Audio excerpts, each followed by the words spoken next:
ආයිබෝවන් සෙනෙහස් නිම්නයක් YouTube channel එකට ඔයාලා හැමෝම ගොඩාක් ආදරෙන් පිළිගන්නවා. ඉතින් අදත් අපි එකතු වෙන්නේ සෙනෙහස් නිම්නයක් YouTube channel එක හරහා පෙර පාසල් ගුරු වෘත්තියට අදාළව මේ වෘත්තියට එන්න බලාපොරොත්තුවෙන් ඉන්න ඔයාලට තියෙන ගැටලු වලට ප්‍රශ්න කිහිපයකට උත්තර අරගෙන. ඉතින් අපි ඉන්ස්ටිටියුට් වල උගන්වද්දී ඊට පස්සේ මේ YouTube channel එකේ පවා ගොඩාක් වෙලාවට අපේ ළමයින්ට තියෙන ප්‍රශ්න ටිකක් තමයි මම අද අරන් ආවේ. ඒ වලට උත්තර අරගෙන. ඉතින් කමෙන්ට්ස් වලටත් මම හුඟක් වෙලාවට රිප්ලයි කරනවා අනිවාර්යෙන්ම. හරියම කලාතුරකින් තමයි මිස් වුණත් එහෙම එකක් තියෙනවා නම්. ඉතින් එහෙනම් අපි කතා කරමු. හුඟක් වෙලාවට අපේ ළමයින්ට තියෙන ප්‍රශ්නයක් තමයි මේ ෆීල්ඩ් එකට කොහොමද එන්නේ? පෙර පාසල් ගුරුවරියක් වෙන්නේ කොහොමද කියන එක. ඉතින් මම මේට අදාළව කලිනුත් වීඩියෝ එකක් කරලා තියෙනවා. ඒකෙත් ගොඩාක් ළමයින්ට ගොඩක් ප්‍රශ්න තිබ්බා. ඒ වීඩියෝ එකට අදාළව ඊට පස්සේ නැවත අහපු ප්‍රශ්න. ඉතින් ඒ වලටත් මම උත්තර දුන්නා. ඔයාලා මේ වීඩියෝ එක බලලා නැත්නම් ඒකත් අනිවාර්යෙන් බලන්න. පෙර පාසල් ගුරු වෘත්තියට අපි එන්න නම් අනිවාර්යෙන් ඔයා මේ එන්න හදන්නේ ගුරුවරියක් වෙන්න තමයි ලෑස්ති වෙන්නේ කියන එක මූලික වශයෙන් මතක තියාගන්න ඕනේ. ඉතින් ගුරුවරියක් කියලා කියන්නේ අපි විශේෂයෙන්ම පෙර පාසල් දරුවන්ට උගන්වන්න යන්නේ මුල් ළමා විය වයසේ දරුවන්ට උගන්වන්න යන්නේ. එහෙනම් මේ චූටි දරුවන්ගේ වගකීම එයාලට ලබා දෙන්න ඕන සියලුම සංවර්ධනයට ලොකු වගකීමක් අනිවාර්යයෙන්ම අපිට තියෙනවා කියන එක මූලික වශයෙන් මතක තියාගන්න ඕනේ. ඉතින් හුඟක් වෙලාවට ලංකාවේ A levels කරද්දී අපි විවිධ සබ්ජෙක්ට් විවිධ විෂය ශාස්ත්‍රයන් තෝරගන්නවා. ලංකාවේ තාමත් හුඟක් වෙලාවට දෙමව්පියන්ගේ මතය අනුව දරුවෝ විවිධ ශාස්ත්‍ර දෙමව්පියන්ට අවශ්‍ය පරිදි තෝරගන්න අවස්ථා අපි දැකලා තියෙනවා. ඉතින් එතනදී සමහර විට අපි බලාපොරොත්තු වෙන ප්‍රතිඵලයට අපිට යන්න බැරි වෙන්න පුළුවන්. එහෙම වුණාම හැබැයි ඔයාගේ හීනය ඒ ගුරුවරියක් වෙන්න නම් පොඩි දරුවොත් එක්ක ඉන්න ඔයා ගොඩක් කැමතියි නම් ඉතින් එහෙනම් ඔන්න ඔයාට පෙර පාසල් ගුරු වෘත්තිය ගැන හිතන්න පුළුවන්. මොකද මේ වෘත්තියට එනවා නම් ප්‍රධාන වශයෙන්ම ගුරු වෘත්තිය කියන එකට ගුරුවරියක් වෙනවා කියන එකට කැමැත්ත තියෙන්න ඕන වගේම මේ චූටි දරුවොත් එක්ක වැඩ කරන්න ඉවසීම සහ ආශාව ආදරය දරුවන්ට ලබා දෙන්න පුළුවන් කෙනෙක් වෙන්න ඕන. හරිද? ඉතින් ඒක මුලින්ම අපි මතක තියාගන්න ඕනේ පුතේ. ඒ වගේම තමයි දැන් මේ ෆීල්ඩ් එකට එන එක ගැන අපි කතා කරමින් ඉන්නේ. දැන් ඔයාලා හුඟක් වෙලාවට ලංකාව තුල ඩිප්ලෝමා වලට බඳවා ගන්න තාමත් තියෙන නීතිය තමයි ගණිතය සහ සිංහල වලට O level සාමාන්‍ය පෙළ ගණිතය සහ සිංහල පාසලා තියෙන එක. ඉතින් ඔයාට ඒ සුදුසුකම තියෙනවා නම් ඩිප්ලෝමාවක් හදාරන්න පුළුවන් පෙර පාසල් ගුරු පුහුණු.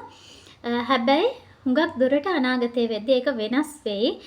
උසස් පෙළත් බලයි. ඉතින් ඒ නිසා අනිවාර්යෙන්ම ඒ සුදුසුකමුත් හදාගන්න එක ඔයාට ලොකු වටිනාකමක් එකතු කරන එකක් වෙයි. ඒ වගේම තමයි එතකොට මේ ෆීල්ඩ් එකට එද්දී ඔයා දැනගන්න ඕන දේවල් ගොඩක් තියෙනවා. මම අර ඉස්සෙල්ලා කිව්වා වගේම දරුවන්ට ආදරය සපයන දරුවෝ වෙනුවෙන් වැඩ කරන්න කැප වෙන්න පුළුවන් කෙනෙක් වෙන්න ඕනේ. ඉතින් මේ ෆීල්ඩ් එකට ඔයා එද්දී නිකං අපිට ගුරුවරියක් විදිහට ගිහිල්ලා කැමති තැනක වැඩ කරනවා කියන එක දැන් හුඟක් දුරට මග හැරුණ දෙයක්. ඒ කාලේ කැමති තැන්වල නිකං ගිහිල්ලා වැඩ කරාට දැන් අපි නියාමනයක් අනුව ප්‍රමිතියකට අනුව පෙර පාසල් පවත්වාගෙන යනවා හුඟක් දුරට. ඉතින් ඒ නිසා පුතේ අපිට බෑ ගිහිල්ලා කැමති විදිහට එහෙම සුදුසුකම් නැතුව පෙර පාසල් ගුරුවරියක් විදිහට වැඩ කරන්න. මොකද මේ ලොකුම වගකීමක් තියෙන ඔයාලා දන්නවා ලංකාවේ නැතත් පිට රටවල් වල මේ පෙර පාසල් ගුරු වෘත්තියට මුල් ළමාවිය සංවර්ධන ගුරුතුමියට ඉතාම වටිනාකමක් ලොකු වටිනාකමක් ලැබෙනවා කියන එක. ඉතින් ඒ වටිනාකම ලැබෙන්නේ මේ මුල් ළමාවිය කියන එක දරුවෙකුගේ ජීවිතයට ඉතාම වටිනවා 80%ක් විතර දරුවෙක්ගේ බුද්ධි සංවර්ධනය සිද්ධ වෙන්නේ මේ මුල් ළමාවිය කාලයේදී.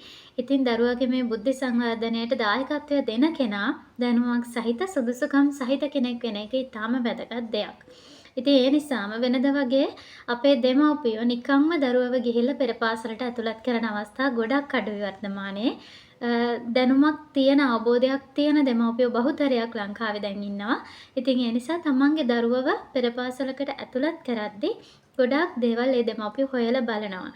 ගුරුවරියගේ සුදුසුකම් පෙර පාසලේ සුදුසුකම් ගැන ගොඩක් අවධානය දෙනවා. ඉතින් එහෙනම් අනිවාර්යෙන් ගුරුවරියක් පෙර පාසල් ගුරුවරියක් විදිහට ඔයා ෆීල්ඩ් එකට එන්න බලාපොරොත්තු වෙනවා නම් අවශ්‍ය අවම සුදුසුකමට වැඩි අවධානයක් දෙනවට වඩා තමන්ට සකසාගත හැකි උපරිම සුදුසුකම් සකසා ගන්න පුළුවන් තරම් උත්සාහ කරන්න ඕනේ. ඒක මුලින්ම අපේ චූටි ටීචර්ස්ලා ටිකට මතක් කරන්න ඕනේ.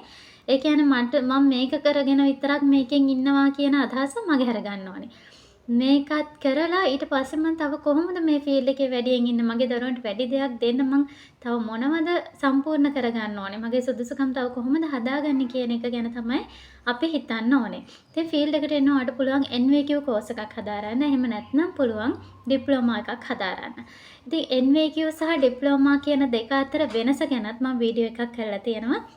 ඔයාලට channel එකට ගියහම බලන්න පුළුවන්. මම description එකේ දාන්නම් කලින් කියපු වීඩියෝ එක සහ NVQ ඩිප්ලෝමා කියන අතර වෙනස ගැන තියෙන වීඩියෝ එකේ link එකත් ඔයාලට දාන්නම්. ඔයාලට ගිහින් බලන්න පුළුවන්.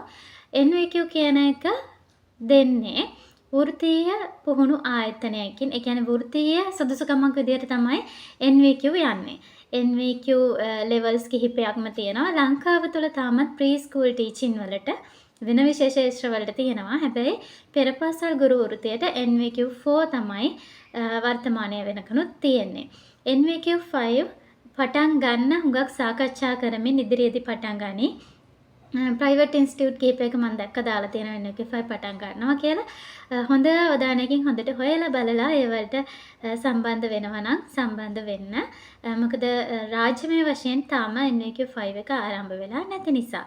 ඉදිරියේදී රාජ්‍යමය වශයෙන් NVQ 5 ආරම්භ වෙයි. ඉතින් NVQ 4 කියලා කියන්නේ ඩිප්ලෝමා ලෙවල් එක නෙමෙයි පුතේ. කෝස් එකක් පාඨමාලාවක්. ඩිප්ලෝමා ලෙවල් එක කියන්නේ 5. හැබැයි NVQ 5 පෙරපාසල් වලට අදාළව තාම රාජ්‍යමය වශයෙන් අප්‍රූව් වෙලා නැහැ. ඉතින් අපි ඊට අමතරව ඔයාලට කරන්න පුළුවන් ඩිප්ලෝමා එකක්. ඩිප්ලෝමා එකක් කරද්දී ඔයාලා එක්ක ඔයාලා කරන්න ඕනේ මුල්ලමාවිය සංවර්ධන අධිකාරියට. ප්‍රතිපාදන කොමිෂන් සභාවට අදාළව ලියාපදිංචි වෙච්ච ආයතනයකින් තමයි පෙරපාසල් ගුරු පුහුණු ඩිප්ලෝමා පාඨමාලාව අනිවාර්යෙන් හදාරන්න ඕනේ. අපිට ඕන තරම් තැන් තියෙනවා දැන් වර්තමානයේ ඩිප්ලෝමා ලබා දෙන. හැබැයි ඒවා හොඳටම හොයලා බලන්න ඕන දෙයක්. ලියාපදිංචි ආයතනයක්ද කියන එක. ඉතින් ඒ ආයතනයෙන් ඔයාට කිව්වට ලියාපදිංචි කියලා. ඒක ඇත්තටම ලියාපදිංචි ආයතනයක්ද කියන එක ඔයාලා හොයලා බලන්න ඕනේ. ඉතින් සමහර ආයතන තියෙනවා ලියාපදිංචි ආයතනයක් එක්ක සම්බන්ධ වෙලා ඩිප්ලෝමා එක ලබා දෙන. එහෙම වුණත් ප්‍රශ්නයක් නැහැ. කොහොම හරි ලියාපදිංචි ආයතනයක් හරහා තමයි ඔයා ඩිප්ලෝමා එක හදාරන්න ඕනේ. ඉතින් ඩිප්ලෝමා එක හදාරුවට පස්සේ NVQ එක කරාට පස්සේ ඔයාට පුළුවන් අපේ රටේ ඕනම පෙරපාසලක පුහුණු ගුරුවරියක් විදිහට සම්බන්ධ වෙන්න වෙයි පෙරපාසල් වලට. ඉතින් ඒ විදිහට පුහුණු ගුරුවරියක් විදිහට සම්බන්ධ වෙන්න ඕනේ කියලා මම කියන්නේ ගුරුවරියක් වෙන්න නම් අනිවාර්යෙන්ම පුහුණුවක් තියෙන එක ඉතාම වැදගත් වෙනවා.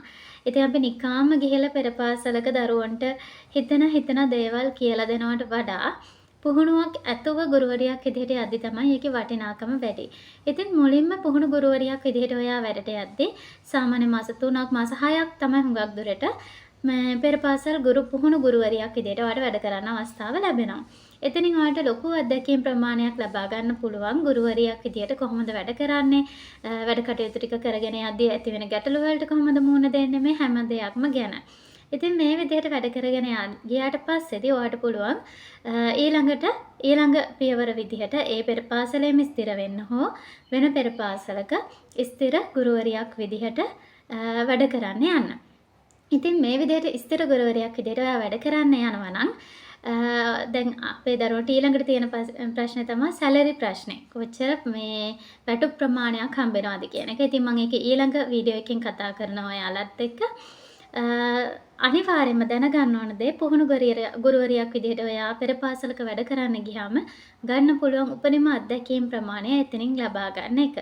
ඉතින් ඒ අත්දැකීම් එක්ක ඔයාට පුළුවන් ඊළඟ පියවර විදිහට පෙරපාසල් ගුරුවරියක් විදිහට පුහුණු නෙමෙයි පෙරපාසල් ගුරුවරියක් විදිහට ඔයාගේ රාජකාරිය ආරම්භ කරන්න. ඉතින් අනිවාර්යෙන් ඔයාගේ සුදුසුකම් හදාගන්න එක එහෙනම් වැදගත් කියලා ඔයාලට තේරෙනවා ඇති NVQ හෝ ඩිප්ලෝමා එකක් කරලා තියෙන එක. ඒ දෙකම කරන්න පුළුවන් නම් ඒකත් ගොඩක් වටිනවා. ඉතින් අපි ඊළඟ වීඩියෝ එකෙන් කතා කරමු පෙරපාසල් ගුරුවරියක් විදිහට ඔයා වැඩ කරද්දී තවදුරටත් ඔයාගේ සුදුසුකම් හදාගන්නේ කොහොමද? හොඳ සැලරි එකකට යන්න කොහොමද වැඩ කරන්නේ කියලා. එහෙනම් අනිවාර්යෙන් channel එක subscribe කරන්න, like එකක් දාන්න, share කරන්න අමතක කරන්න එපා. අපි එහෙනම් ඊළඟ වීඩියෝ එකෙන් හමු වෙමු.